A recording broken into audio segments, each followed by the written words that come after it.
प्रिय दर्शकों, आज दिव्य महाप्रयोग में आपको शनिजन्य पीड़ा से मुक्ति का उपाय मैं बताने जा रहा हूं। मां कालरात्रि की आराधना करने से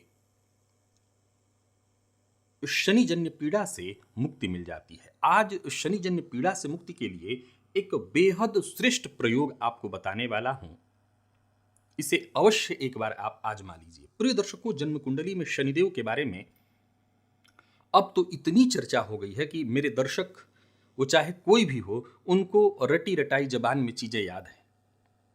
जन्म कुंडली के लग्न में शनिदेव हूं, जन्म कुंडली के दूसरे में शनिदेव हूं, जन्म कुंडली के चौथे में शनिदेव हूं, जन्म कुंडली के पांचवें में शनिदेव हूं, जन्म कुंडली के सातवें में शनिदेव हूं, आठवें के शनिदेव हूं, तो वहीं जन्म कुंडली के 12वें या 11वें में भी शनिदेव कार्यों को विलंबित करते हैं। हालांकि 11वें के शनि को कारक माना गया है, पैसा वगैरह देने के लिए ठीक है, परंतु यही है कि चीजों को वो डिले करते हैं। लग्न के शनि के बारे में आप जानते हैं, कोई भी चीज वक्त पर नहीं मिलने देते। द्वितीय भाव के शनिदेव वाणी में इस कदर कड़वाहट उत्पन्न कर देते हैं। अच्छा, एक बात जरूर समझने वाली है कि कड़वाहट उत्पन्न करने का क्या मतलब। जब शनिदेव न्याय के देवता हैं तो कड़वाहट का क्या मतलब है। प्रिय दर्शकों, इस चीज को एक बार आप आजमा करके देखिए। यहां कहीं ना कहीं मुझे ऐसा लगता है कि मैं कहूंगा गुरुवत शनि, अर्थात देव गुरु बृहस्पति का भी जन्म कुंडली के जब दूसरे भाव से संबंध बनता है, उनकी राशि का संबंध या उनका खुद का संबंध, तो जातक की वाणी में कड़वाहट उत्पन्न हो जाती है। तो ये कड़वाहट कैसा होता है? सत्य का। तो शनिदेव क्या करते हैं? शनिदेव भी ऐसा ही करते हैं, जातक को सत्य बोलने के लिए बाध्य कर देते हैं।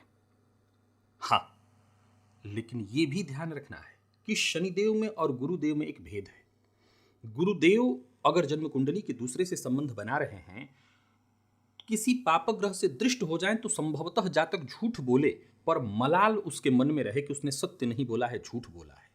पर शनिदेव किसी भी तरह से यदि पीड़ित हो जाते हैं द्वितीय भाव में, तो एक बहुत बड़ा डर बना रहेगा कि जातक को बुरी लत लग जाएगी, केवल झूठ ही बोलने लगेगा। वो संभव है कि वो मद्यपान इत्यादि का लत भी पाल ले। हालांकि मद्यपान कराना शनिदेव का नहीं, राहु का काम है, परंतु मैंने कहा पापग्रस्त, जाहिर सी बात है मैं राहु इत्यादि की ही बात कर रहा हूं। तो ऐसी स्थिति में बात बिगड़ सकती है। तो जन्म कुंडली के दूसरे भाव के शनि वाणी ऐसी बना देते हैं कि जातक कहीं भी टिक ही नहीं पाता, कुछ ऐसा बोल देगा जिसके चलते लोग उसके शत्रु बन जाएंगे।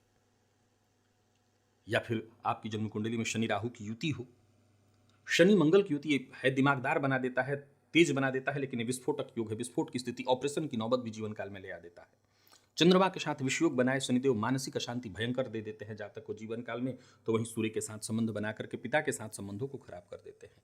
प्रिय दर्शकों, आज शनिदेव के दुष्प्रभाव से आपको बचने के लिए मैं कुछ उपाय बताने जा रहा हूं। सबसे पहले तो आज माँ की आपको आराधना करनी है, विधिवत उनकी पूजा करनी है। माँ कालरात्रि का ध्यान, जरूरी नहीं है कि आपके पास तस्वीर हो, इसे दुर्गा सप्तशती में माँ कालरात्रि की भी तस्वीर बनाई हुई है, वो आप चाहें तो देख ले। बस माँ का सब स्वरूप एक ही है, बस ध्यान करिए और माँ की आराधना करिए। इसके पश्चात काले रंग के कपड़े में 1.25 किलो काला उड़द, सरसों का तेल और साथ ही खाने पीने की कुछ चीज़ें जैसे पूड़ी सब्जी, तली हुई जो चीज़ें होती हैं, पूड़ी सब्जी, ये किसी मजदूर को दीजिए।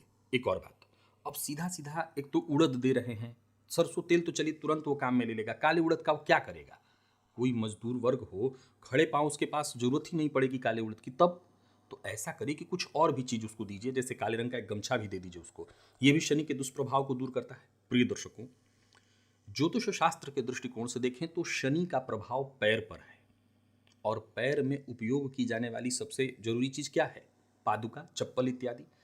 अगर आप इन सभी चीजों को दें अथवा न दें, इसकी जगह एक चप्पल किसी मजदूर को या भिखारी को, अगर आज शनिवार के दिन, क्योंकि आज ये प्रयोग इसलिए भी श्रेष्ठ है क्योंकि शनिवार का ही दिन है, तो एक तो माँ कालरात्रि की आराधना, इनके प्रभाव से शनिजन्य पीड़ा से मुक्ति, और शनिवार का दिन भी है।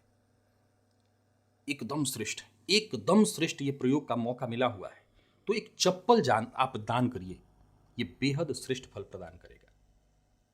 और आप समझ लीजिए कि इस प्रयोग करने भर मात्र से आप शनिजन्य पीड़ा से राहत पा जाएंगे। प्रिय दर्शकों, एक चीज और है, मां की आराधना के उपरांत खीर का भोग आपको मां को लगाना है। कैसा खीर? तो घी मिश्रित खीर। खीर में घी मिलाकर के मां को अर्पित करिए और फिर इसके पश्चात मां के मंत्र का जप करिए। सर्वमंगल मंगल्ये शिवे सर्वार्थ साधिके शरण्ये त्र्यंबके गौरी नारायणी नमोस्तुते। इस मंत्र का जप परिवार का कोई एक सदस्य पूरे नवरात्रि के 9 दिनों तक करता ही रहे, ये करना बेहद आवश्यक है। अब ये प्रयोग अगर आपने कर लिया तो ये तय जानिए कि शनि जन्य पीड़ा से आपको अवश्य ही राहत मिल जाएगी।